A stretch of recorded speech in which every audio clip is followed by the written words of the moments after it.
Here with Alex Ravlin, quarterback of the Underwood Eagles. Alex, pretty comfortable win there, 54-0 over Treynor. Just give me your thoughts on that game.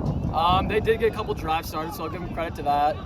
It kept us on our toes defensively, had to make changes, but it's always nice to walk away and hang a 0 on the board for them. I would say personally this was probably your best game of the season, at least statistically. 3 touchdowns through the air, lots of rushing yards, even a defensive touchdown there on the scoop and score. So just talk about your performance. Yeah, it's nice to be able to do my job on both sides of the ball. Offensively, I've been working on not giving the ball away, and I've been doing a pretty good job the last 2 weeks. Yeah, and just talk about, what you were seeing throughout that game in terms of the passing game. You were able to hit some deep passes, some really good throws down the sideline. So just talk about what the defense was giving you. Our line did a really good job at keeping a good pocket. I was pretty clean for basically all the night. I don't think they had a single sack, and I just like the 4 receivers I have on the side. I just think when they're one-on-one, I'll take them every single time against the board.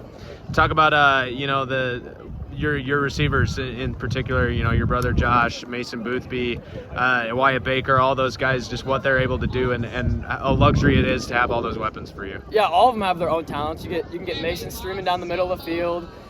Josh has really nice hands. Jack's a big body, and Baker's a big body. So it's a luxury to have all 4 of them. You throw Easton Robertson in there. I think all of the running backs can make plays down the field, running routes, so it's nice. I have 8 people that I can throw the ball to across the board.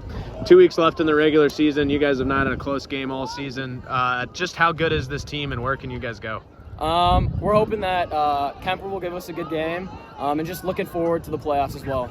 All right, Alex, congratulations. Thanks. Yep, thank you. Here with Coach Nate McHaleson of the Underwood Eagles. Coach, 54-0 win over Treynor here at home. Just talk about that one. Obviously, I think one of the main stories is, Caden Dirk's not playing. That's super, super unfortunate for Treynor. Just everything I'd seen on film, he's been having a heck of a year, and obviously hope, whatever the injury is, that he can kind of come back and help them win some games down the road. That being said, I think we came out and we handled business. It was workmanlike. I challenged our guys to stay focused and take care of business, and I think for the most part we did that. Offensively, what'd you like tonight? Balance. I think we were really efficient with football. I don't have the stats right in front of me, but it seemed like Alex was pretty efficient throwing the ball, not too many completions, didn't put balls in jeopardy, and then we ran it really well. We emphasized that this week in practice, put a few new wrinkles in that we thought would probably be pretty effective, or could be effective if we ran it well, and those worked out pretty well for us tonight. Obviously, defensively, a bit of an asterisk because there was no Caden Dirks on the other side, but still a pretty solid effort from your guys. Just talk about the defense.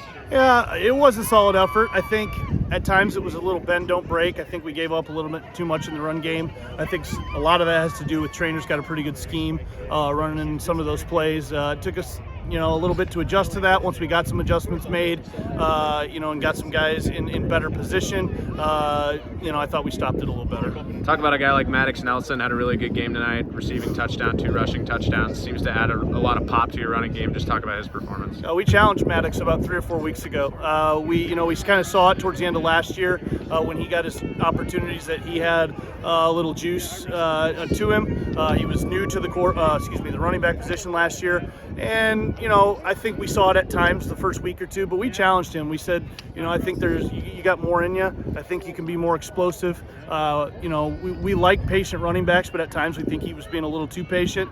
He took that to heart. I think over the last 3 weeks, undoubtedly, he is our most improved football player, and he's playing at a really high level right now. Talk about the other weapons on the offense. Your receiving core seemed to be open all night long. Just talk about how nice it is to have as many guys as you do that can make catches. Yeah, and to be honest with you, I mean, in terms of if we're going to run the scheme, we're going to run. That's the way it's designed to work. We feel like we've got, with our running back and our quarterback and 4 receivers on the field at one time, we feel like we've got 6 weapons out there, and that's the I think that's the best formula to kind of keep the defense on their toes. All those guys were clicking tonight. I think we spread the ball out pretty well, and even like you said with Maddox coming out of the backfield and making some catches. So those guys got to continue to work, can't be satisfied, and keep finding ways to get better. I feel like this was Alex Ravlin's best performance of the season so far. So just talk about what you saw from him at the quarterback. Yeah, I'd agree with that.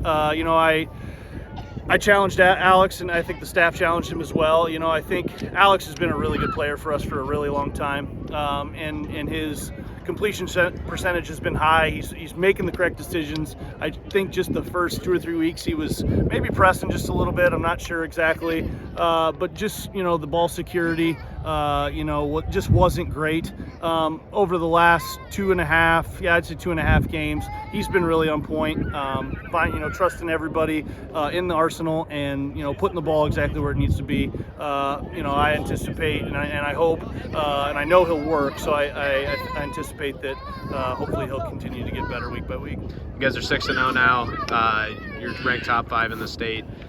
Postseason is looming. 2 weeks left in the regular season. Just talk about what the message to the team is going to be as you guys move forward. The message is going to be that the postseason will take care of itself. We've got to take care of, you know, business the next 2 weeks, starting next week with West Monona. You know, we'll approach it game by game. All we can do is win the next one, go 1-0 each week. If we go 1-0 each week, like I said, the postseason will take care of itself. We feel like we've got a pretty good squad. You know, however the postseason shakes out, it shakes out, and you know, we'll just play the opponent they match us up against each week. All right, Coach. Congrats. Thank you. I appreciate it. Thank you.